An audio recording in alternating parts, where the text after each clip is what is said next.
Just a couple of apologies. Just recovering from a serious bout of man flu, so I'm hoping the voice will hold out throughout the presentation. For you women in the audience, you have no idea what we may go through when we get man flu. It's the worst illness in the world, worse than anyone else. Also, I'm not a professional speaker. I am, as it said up there, a production manager, but I'll try and make it as interesting for you as I can. As it said up there, I work for a company called Manchester Rusk. We don't what everybody assumes, make baby food, we actually manufacture sauces, seasonings and marinades for the food industry. We actually go through around about 2.3 million kilos of dry marinade per year and seasonings, and about 500,000 litres of Chinese sauce, barbecue sauce, that sort of thing. All for consumption within the food industry across a wide range of sectors, from industrial down to the butchery trade and actually in the retail as well. We're only a small to medium enterprise. We employ about 35 people. We only turn over about £6.5 million a year. In doing that, we actually we found was generating 75 tonnes of waste per year going to landfill. This was the first reason that we looked at some of the projects that we were working on. I didn't actually realise what the cost of this involved until I started to look at some of the costs involved in it. We initially started the project because we were a fairly successful company within our field, probably the market leader in what we do. We're quite a healthy company, financially wise, but we still, as good practice, we always try and look to save money and improve our business wherever we can. And it wasn't until I sat back on this project and started to look at some of the costs that I realised just what it was costing us. To get rid of, just to remove waste from site was costing over £9,000 a year. And on top of that, from a business cost, we're also having a big negative impact on the environment as well. Because all our waste was going to landfill, CO2 emissions were through the roof, and probably the traffic congestion that was adding in having skip wagons coming to and from site all the time was another major factor. I don't know if you'd like me, you've ever been stuck down one of these skip wagons and you get all the rubbish flying up onto your windscreen, etc. That was a big motivator for me to try and reduce that. So what we did first of all, we launched a project to target reduce the waste handling that we had on site, and also the amount of waste going to landfill. Now, when I started the project, I didn't feel I had much of an idea as to where to go to and which direction to head in, so I eventually got in touch with Groundwork Manchester, who came down and had a chat with me, and they said that they've got a lot of experience in this area and they could do quite a lot for us in terms of this particular project. To actually implement the project meant quite a substantial capital outlay from the company to buy the new equipment we would need for handling and segregating waste on site, etc. But again, Groundworks managed to find some funding from it through NWorks, and everything we did towards reducing our carbon footprint we qualified for 40% grant, which is, to a small company like us, is quite a lot. So we had to obviously invest in quite a bit of equipment for this, and it's also involved the employees through a training point of view, which was quite good anyway, because it was quite easy to get them switched on and involved in some of the things that we were doing. When I just started on the project, talking to Groundwork, I said I would be happy if we could reduce the amount of waste going to landfill by 20%. What we actually achieved in the end was we reduced it just from a production point of view by over 80%. What was happening with the waste prior to doing this project, we would just take everything, the waste from production, packaging, cardboard, polythene, etc., put it all in a skip, and that would all go to landfill.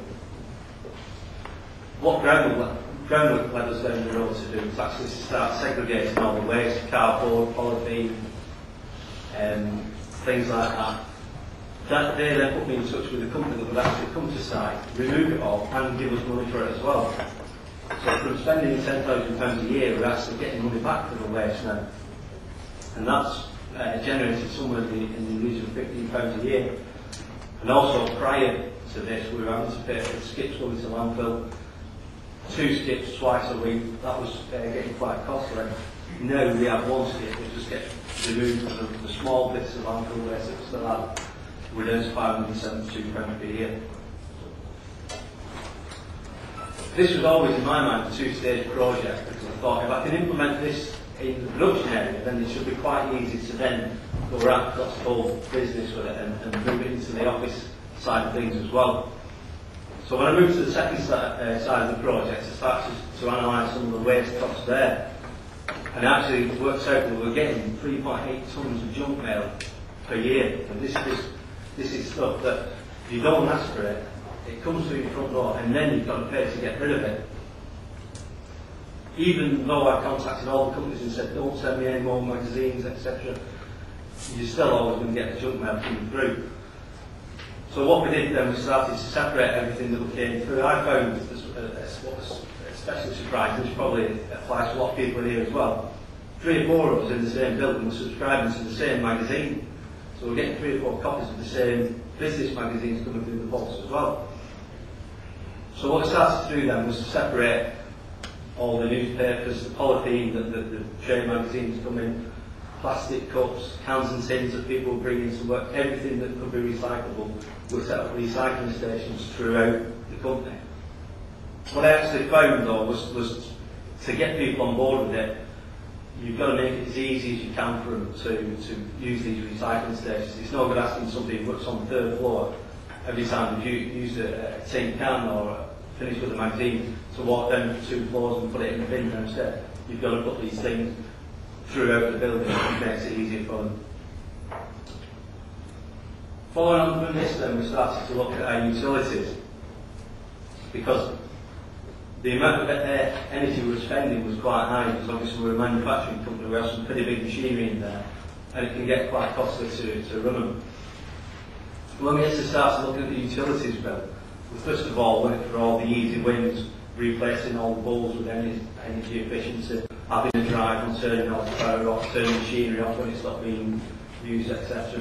Then we got to some more detailed stuff. We replaced the air conditioner with an ultra efficient electric one to cope with some of the new plant machinery that we have fitted in. Replaced all the PC monitors throughout the building with the new energy efficient screens. We changed the heating system so it was self-managed. There's probes actually outside and inside the building that tell the heating boiler when to come on, what temperature we need it to for 8 or 9 o'clock, and obviously what time to go off as well. So this is a self-learning boiler that will tell itself when to come on and off rather than just on it on a program. All this work was, again, we qualified 40% funding through Groundworks, which to a small company to us, I can't emphasise enough what a difference that makes. Some of the benefits that we've seen since we've launched these projects, obviously profitability. We're now saving more money than ever as a manufacturing business, which is going a long way to make us an even healthier and successful business. We're very proud of the fact that we've reduced our environmental impact. The employees have taken all that we've done because they've been involved in it right from the start, and every person in the building at some point has had some role to play in what we've done. And a lot of them actually took a lot of the practices on with them, and now they're practicing what we do at work back in the home as well, and they're coming back to work telling us some of the stories of how they reduce the heating bills, the electricity bills, etc. And we've got a lot of recognition back from our customers and our peers as well. We get a lot of our customers now, as well as coming in and looking for new business to do business with them, they'll also ask us if we could come down to their site and advise them on some of the practices that we've implemented and how we've done what we've done. And we're proud to have won a couple of awards as well. This one was the Food Northwest Awards 2006 for preserving the environment. National Energy Efficiency Award 2006, which was actually held down here in London at the Natural Science Museum. And we also, just as recently as 2 weeks ago, won the Northwest Business Awards for Best Environmental Practice. Because we're a forward-thinking company, and standing still is never an option when you're in the manufacturing business, we've also got another project in mind now.